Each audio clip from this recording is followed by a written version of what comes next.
Kodakkad Kelappaji memorial സ്കൂളിലുള്ള എല്ലാ കുട്ടികൾക്കും എൻ്റെ നമസ്കാരം. ഇന്ന് ചാന്ദ്രദിനമാണല്ലോ, ജൂലൈ 20 അല്ലേ. 1969 അപ്പോളോ 11 ആണല്ലോ അല്ലേ ചന്ദ്രനിൽ ആദ്യമായിട്ട് ഇറങ്ങിയത്. അപ്പം ജ്യോതി ടീച്ചർ എന്നോട് പറഞ്ഞു ആ സ്കൂളിലെ കുട്ടികൾക്ക് ചാന്ദ്രദിനത്തിൻ്റെ സന്ദേശം പറയാൻ വേണ്ടിയിട്ട്. അതുകൊണ്ടാണ് ഞാൻ ഇത് റെക്കോർഡ് ചെയ്യുന്നത്. ഞാനിപ്പോൾ ട്രെയിനിലാണുള്ളത്, രാജധാനി എക്സ്പ്രസ്. ഇപ്പോൾ ഞാൻ ഡൽഹിയിലോട്ട് പോയിക്കൊണ്ടിരിക്കുകയാണ്. ചന്ദ്രനെ കുറിച്ച് പറയുകയാണെങ്കിൽ, ചന്ദ്രൻ്റെ മറ്റേ സൈഡ് ഉണ്ടല്ലോ, നമ്മൾ കാണുന്ന സൈഡ് എപ്പം കണ്ടാലും എത്രയോ കോടിക്കണക്കിന് വർഷങ്ങളായിട്ട് നമ്മൾ കാണുന്നത് ഒരേ സൈഡാണല്ലോ. അതിന് മറ്റേ സൈഡിൽ നമ്മൾ ഡാർക്ക് ഫേസ് എന്നാണ് പറയാം.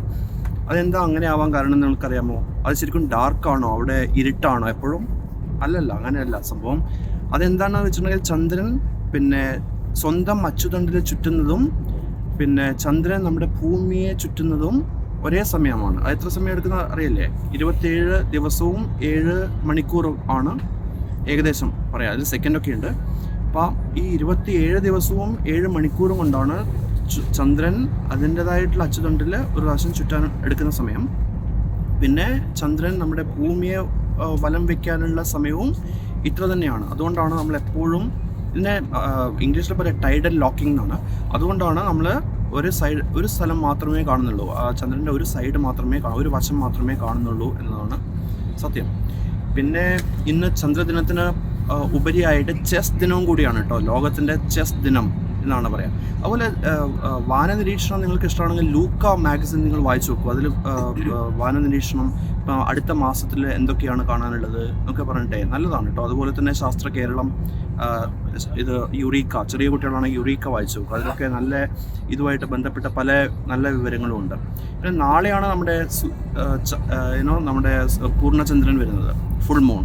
അപ്പോൾ ഈ മാസത്തിലെ ഫുൾ മൂണിൻ്റെ പേരാണ് ബക്ക് മൂൺ എന്നാണ് പറയുന്നത്. അത് നാളെയാണ് വരുന്നത്. അതുപോലെ തന്നെ മറ്റന്നാൾ നോക്കുകയാണെങ്കിൽ നമ്മുടെ മറ്റന്നാൾ 25-ാം തീയതി മൂൺ സാറ്റേൺ കൺജങ്ഷനാണ് വരുന്നത്. മൂണും അതായത് ചന്ദ്രനും ശനിയും നമ്മൾ നോക്കണം വളരെ തൊട്ടടുത്ത് ആണ്. അതിൻ്റെ കൺജങ്ഷൻ എന്നാണ് അതിന് പറയുക, ഇംഗ്ലീഷിൽ പറയാം അല്ലേ. ഇങ്ങനെ കാണാൻ വേണ്ടിയിട്ട് ഇപ്പം അറിയാത്ത ഗ്രഹങ്ങൾ നിങ്ങൾക്ക് ഇപ്പം രാത്രിയിലൊക്കെ നോക്കുകയാണെങ്കിൽ ഗ്രഹങ്ങൾ അതുപോലെ നക്ഷത്രങ്ങൾ ഏതാണ് നിങ്ങൾക്ക് അറിയുന്നില്ലെങ്കിൽ അതറിയാൻ എങ്ങനെയാണ് മനസ്സിലാവുന്നത്? അതിന് ഇപ്പം ആൻഡ്രോയിഡ് ഫോൺ ഉപയോഗിക്കുകയാണെങ്കിൽ സ്കൈ വ്യൂ എന്ന് പറഞ്ഞ ആപ്പ് നല്ലതാണ് കേട്ടോ. അതുപോലെ സ്കൈ സഫാരി, ഈ 2 ആപ്പ് വെച്ചാലും നിങ്ങൾക്ക് പിന്നെ അറിയാം. അതായത് വെറുതെ ഒന്ന് കാണിച്ചാൽ മതി. അതുപോലെ തന്നെ ഗൂഗിൾ സ്കൈ മാപ്പൊക്കെ ഉണ്ടല്ലോ. ഗൈറോസ്കോപ്പ്, നമ്മുടെ ഫോണിലുള്ള ഗൈറോസ്കോപ്പ് സെൻസർ ഉപയോഗിച്ചിട്ട് അറിയാത്ത ഗ്രഹങ്ങളും നക്ഷത്രങ്ങളും എന്താണെന്ന് നിങ്ങൾക്ക് കാണിച്ചു തരും. അപ്പോൾ തീർച്ചയായിട്ടും നിങ്ങൾ 25-ാം തീയതി, ഈ മാസം 25-ാം തീയതി ഒന്ന് ചന്ദ്രനെ നോക്കൂ. ചന്ദ്രൻ്റെ തൊട്ടടുത്തുള്ള ഗ്രഹത്തിൻ്റെ പേരാണ് ശനി.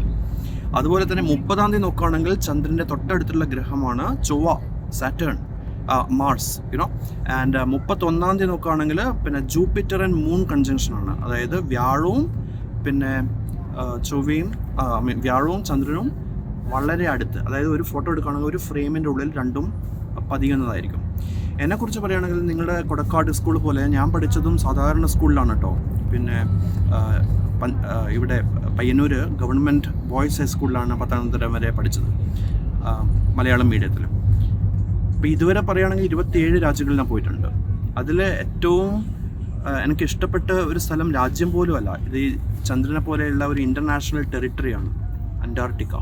ഞാൻ അവിടെ 6 മാസം ഉണ്ടായിരുന്നു. ഇന്ത്യയുടെ 2 സ്റ്റേഷനുകളുണ്ടല്ലോ, മൈത്രി സ്റ്റേഷൻ, ഭാരതി സ്റ്റേഷൻ. അവിടെ 2ലും ഇന്ത്യൻ മിഷൻ്റെ ഭാഗമായിട്ട് അവിടെ പോയി ഞാൻ പ്രവർത്തിച്ചിരുന്നു.